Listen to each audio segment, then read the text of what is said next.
What's up, you guys? James Strickland here. Welcome to week 76 on my road to 700 pounds on bench press.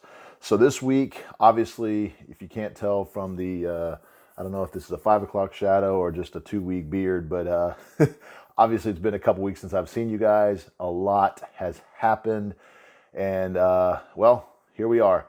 So I've got a couple weeks worth of training videos I want to bring to you guys, so we won't jump ahead too much. But let's go ahead and jump right in. We normally talk a little bit, but I'll jump right into week 76 video recap. Obviously, this was done before things got kind of where they're at now with the world. Gyms were not closed. There was not stay-at-home orders. There wasn't even a lot of, this was 2 weeks ago, so there wasn't a lot of information out yet. So this is what we have. But let's jump right on in. So my day one heavy bench this week was about 15 days after the meet. So showing you guys a couple of my last warm-ups here, 405 looking good. Getting a lift off here with 495.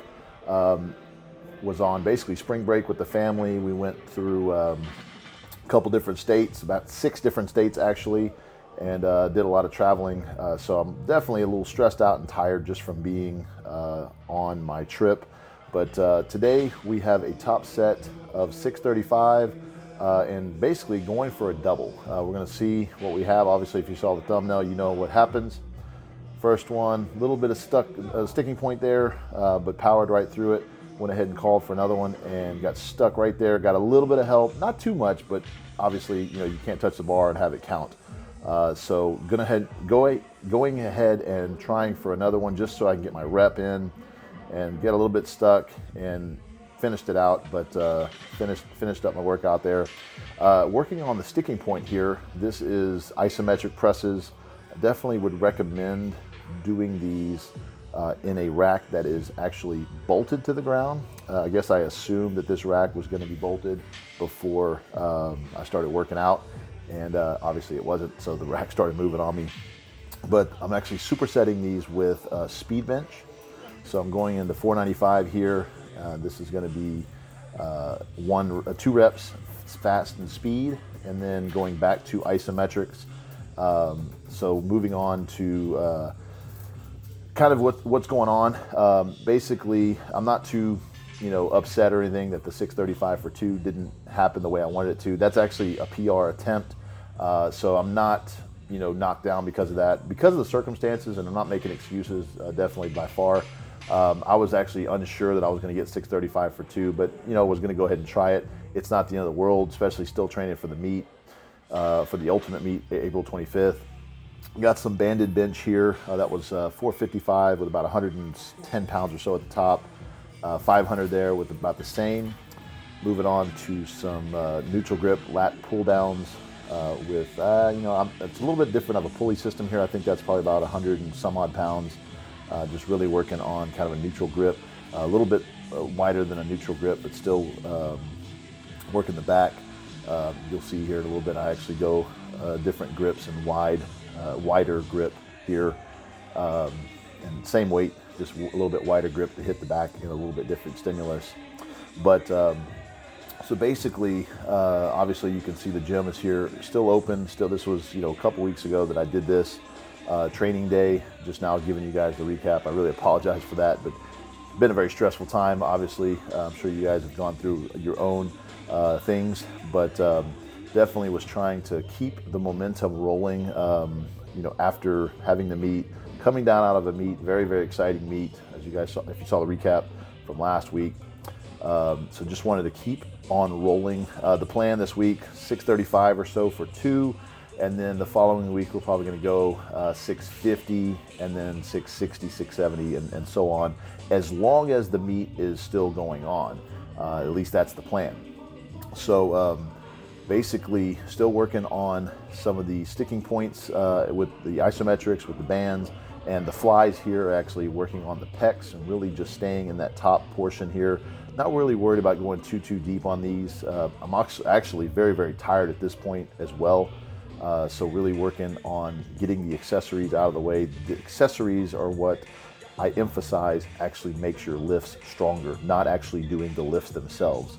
Well, the last thing of the day here is some pretty heavy tricep push downs here. Just the fact that this rope, this pulley system is a lot harder, and I think it's just a little bit older, so it's definitely got a little bit of a friction to it. So my day 2 here, some really heavy rear delts. Obviously I can do a lot of weight on the rear delts. So I've got the whole stack there, I think is maybe 200 or so pounds, plus a couple of 45s there strapped on. Give me a little bit of weight. Did a few sets of that. And then my T3 raises, really good for shoulder mobility and shoulder strengthening, keeping those shoulders healthy. Definitely these are somewhat of a front delt exercise. They really work your shoulders quite a bit, and your front delts are going to help with any kind of sticking points in the middle, and obviously if you're starting to drift back over your face, it can help with that for the bar on bench. But moving on, I've got some, decided to go ahead and use a football bar for these chest supported incline rows. This is about 460, I believe, and this was a PR for these. You guys have seen me do 455 or so in the past. Pretty happy with that. And actually, I'm sorry, the last set was not 460. This is 460 or 465. And this is definitely the PR. The one before it, I want to say it was maybe 425, 445. A little bit more on the front raises here. The T3 raises are a pseudo front raise. They're really not the same exercise, but this supersetted with the side raises I think is a great superset. You can also do a rear delt, like a bent over delt with this, and this will really help keep those shoulders healthy. As you have seen lately, I've been implementing these quite a bit. Definitely helps keep the shoulders healthy and happy. But that I didn't do the rear delts just because I had done the rear delts on the machine earlier. This is some more lat pull downs, wide grip, a little bit of body English, mostly just trying to get that lower back, or that, not lower back, but that mid back really hit. And it's hard just with the mobility to get that. So I did a little bit of neutral grip here just to see if I could get down a little bit further, just because of the width of my body is kind of just getting in the way there. But that's definitely one back exercise I would definitely implement if you're having issues off your chest, or if you just need to build a bigger back. I've got some rolling tricep extensions with dumbbells. I did about 5 sets of these, 15 reps or so. Really just keeping the elbows as close as possible. Obviously, I've got a big body to work with, so I'm not able to squeeze the elbows too much without them just running into my chest. But really just keeping them tight and really focusing on rolling those triceps back and keeping the triceps under constant tension. This is going to help grow the tricep. It's going to help your lockout. It just really, I attribute the tricep strength to a lot of my big benches, because if I can get it to the triceps, I'm gonna lock it out. The issue that I'm having at the moment is right before it gets to the triceps, and it's actually going up a little bit further. So we're getting to the point to where that sticking point is becoming non-existent, which is a great place to be at. Finishing off here, I've got some Meadows rows. Didn't want to fool around and set up with all the equipment and everything, so you can actually just put a plate on one side and kind of give it a pivot spot, and put the weight on the other side and just go right at it. But normally strap up with those just to make sure that the weight's not slipping through my hands, because obviously that barbell is pretty thick and it's slippery. So anyways, that's the video recap for 76. So a lot of things have happened since that particular workout.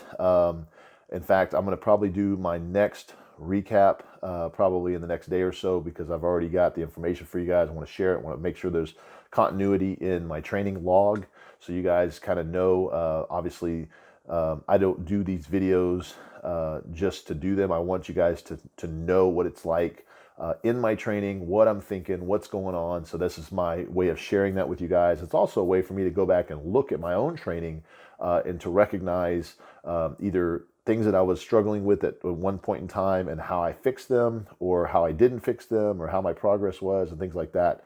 But basically, Wanted to share these videos with you guys and almost acting like I don't know what's going on in the world today, just so that you can follow along with the training. But obviously, we've got the coronavirus outbreak, the COVID-19, and everything that's come out with that, and the more information that keeps coming out seems to be getting worse and worse and worse.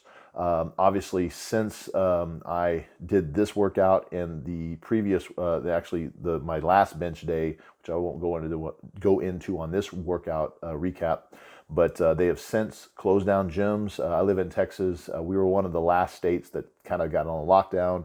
I actually have had access to some gyms that do not have a lot of people that go to them.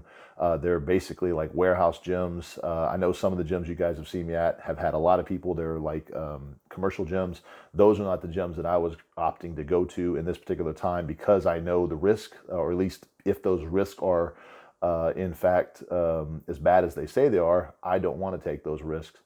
So I was opting to go to gyms like you saw here that have very few people walking around, if any.